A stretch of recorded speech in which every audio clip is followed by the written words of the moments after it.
Movies and TV shows gross millions, sometimes billions, in revenue. And yet, their budget doesn't matter much, you know. In fact, they're all losing money. The general idea is to claim movies and shows are losing money so that they pay other crew members next to nothing in residuals. Among them, screenwriters, actors, and directors. This magic trick has one goal and one goal only: allow studios to keep all the profit for themselves. It is tragic because most creative people live on these residuals. In Hollywood, they work in a gig economy. Therefore, if they're in between jobs, it is essential for them to have back-end profits. Half of the writers in the Writers Guild don't work every year, and those are professional WGA writers. The question is, how can Hollywood magically change billions in profit into official losses? Welcome to the nightmarish world of Hollywood accounting.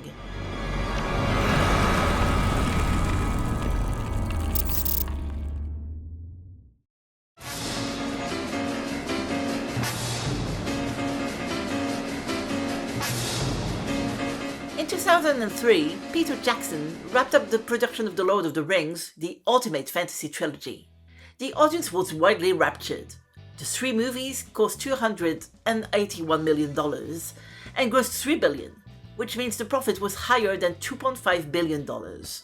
If you take into account the merchandising, it reaches nearly $6 billion in the following years.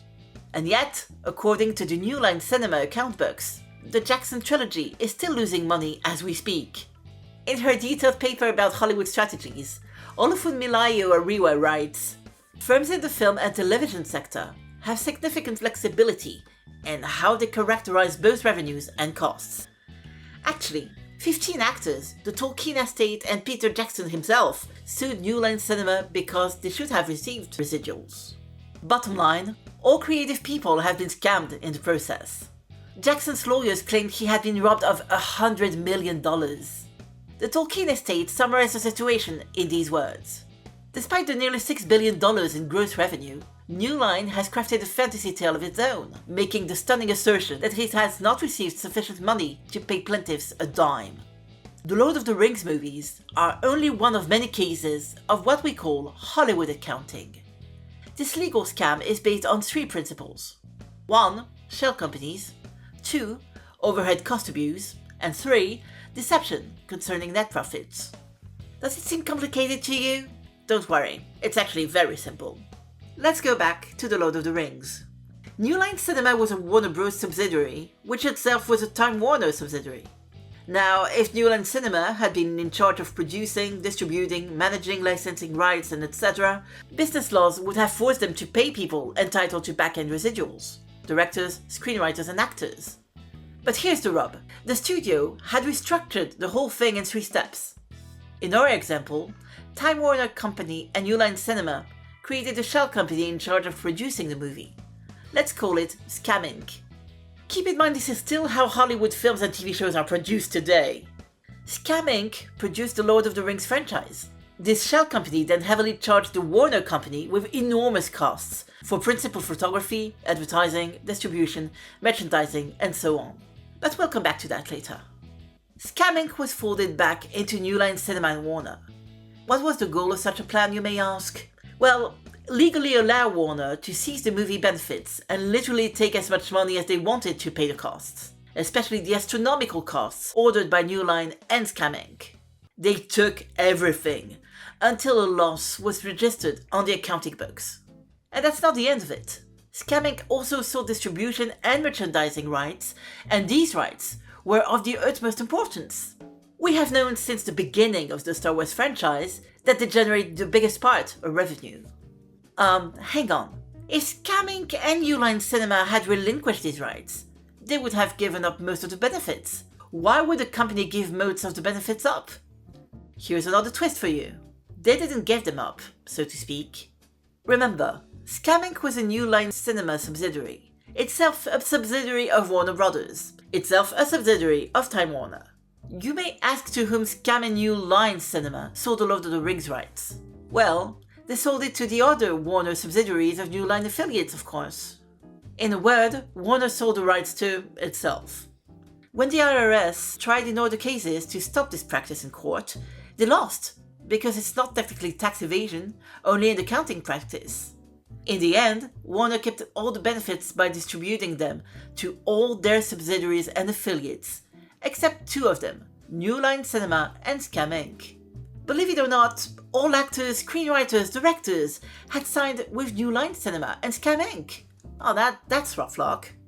So when Jackson knocked at the New Line Cinema door to get the dough, New Line basically said, "Sorry, according to our books, your movies ended up in the red, so no residuals for you." In fact, I'll give you a totally bunker case later about overhead cost abuse, bonkers yet frequent in the kingdom of Hollywood accounting. At the time, Peter Jackson counterattacked, roughly saying, "Okay, I didn't care about your accounting practices. According to my contract, I should have a silver of back-end benefits. Since the movies grossed $6 billion, give me my percentage." That's when New Line Cinema unhatched the last part of the plan. They pointed at one line embedded in Jackson's contract and said, "Nope, your percentage is on net revenue. And because net revenue is negative, no percentage for you." This is the final sleight of hand. The percentage is on net revenue, not gross revenue. And guess what? It is almost impossible for an actor, screenwriter or director to have a contract giving him or her a percentage on gross revenue. Those type of contracts are almost non-existent because they are not profitable for Hollywood. You cannot have them unless you're a star like Sandra Bullock, Steven Spielberg or George Lucas, and even that may not be enough. Let's take another example. Lucasfilm complained it did not receive benefits from Return of the Jedi. Hollywood told them the movie ended up in the red. And yet, when we look at the numbers, Return of the Jedi grossed $475 million for a $32 million budget. Lucasfilm was not the only one being fooled. David Prowse, who played Darth Vader in the original trilogy, should have received a percentage of net revenue. And you guessed what happened there? After a little Hollywood accounting, net revenue came back negative. When David Prowse died in 2020, he earned exactly $0 in residuals. On the other hand, Sir Alec Guinness, who played Obi-Wan Kenobi in A New Hope, was one of the happy few. He managed to negotiate a percentage on gross revenue. 30 years later, Guinness earned $56 million in back-end residuals. Unfortunately, Guinness is the exception, not the rule. What do you make? It's none of my business, but what do you make per doll? I make absolutely nothing. I think that you're probably familiar with the problem in Hollywood. They market you and they use you. They did a mask of my face and put it on the doll, and they put my name on for the first run of it, and then they took my name off and said they didn't have to pay me anymore. Don't ever settle for net profits because it's called creative accounting.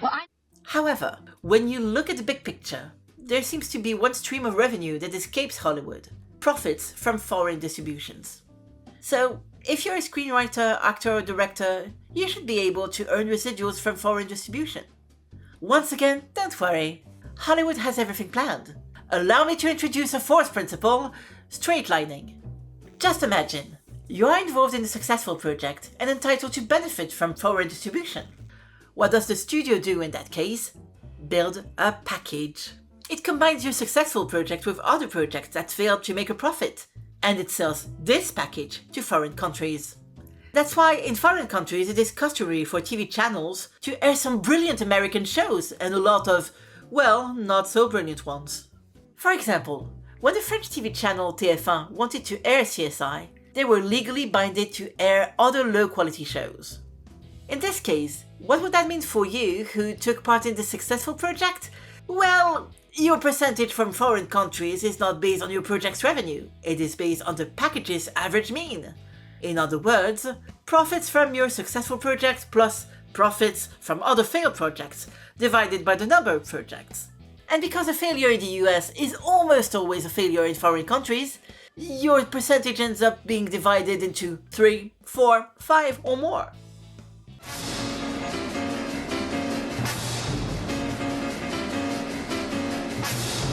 Harry Potter and the Order of the Phoenix grossed $942 million for a $200 million budget, and yet it still ended up in the red.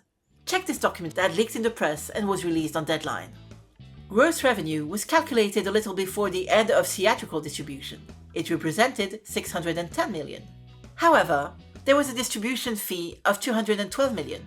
Truth be told, it was just Warner paying itself to make sure the movie didn't end up in the red. Oh, the irony. Advertising and publicity cost $130 million, and that was still Warner paying itself. Same thing for the $57 million interest. And that's not all. The movie budget was estimated to be between $150 and $200 million. But we see $315 million here. Because the money only went from the big studio to the shell company and vice versa, the studio could inflate the budget as well. We can notice here an insane abuse of overhead costs. The project ended up with minus $167 million. Harry Potter and the Order of the Phoenix officially lost $167 million. If you had signed a contract giving you a percentage on net revenue, you would have earned exactly $0.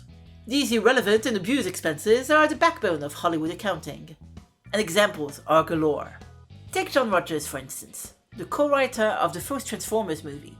He once tweeted, "Luckily, I had my tiny silver of back-end from Transformers." No, wait, no! Because according to the Hollywood accounting, while that movie grossed something like $1 billion all in, it unfortunately wound up $36 million in the hole. Ed Solomon, who wrote the first Men in Black movies, ironically tweeted, "The film, though having generated over $595 million in revenue, has actually cost Sony over $598 million. Bohemian Rhapsody had a $55 million budget and grossed $900 million. However, according to the 20th Century Fox, the movie ended up with a $51 million loss. As a consequence, Anthony McCartin, the screenwriter, earned no residuals. Although it is less well documented, some TV shows like The Walking Dead or Supernatural fell in the hole dug by Hollywood accounting." By the way, a former Hollywood accountant once testified, "When I would go to my boss's office with small checks, she would let them through. They liked paying out small checks. But if I went in with a big check, like over $100,000, they would say, 'I want you to go over this again. We can get this down by half.' We definitely would come back with a way not to pay people." This testimony appears in an article written by producers Gavin Polone. Polone has notably produced Panic Room, Zombieland 1 and 2, and Curb Your Enthusiasm. He said, "From my experience, and those of others I know who have audited studios, there are always mistakes. And it is difficult for me to believe all these mistakes lack intentionality. This is especially glaring in the context of how nearly every audit turns up extra cash due to the participant, and almost never shows the studio overpaid someone. To put it simply, if account mistakes are unintentional, why do they always favor the studio?" When Peter Jackson sued, he shook the industry to the core. We noticed Jackson has not directed a Hollywood movie since 2014. Is Jackson now blacklisted from Hollywood because he opened his mouth about their accounting practices? Unless Jackson, out of disgust, slammed the door himself, maybe. That remains a mystery. And if a settlement was actually reached between Jackson and Warner, we don't know any of the details.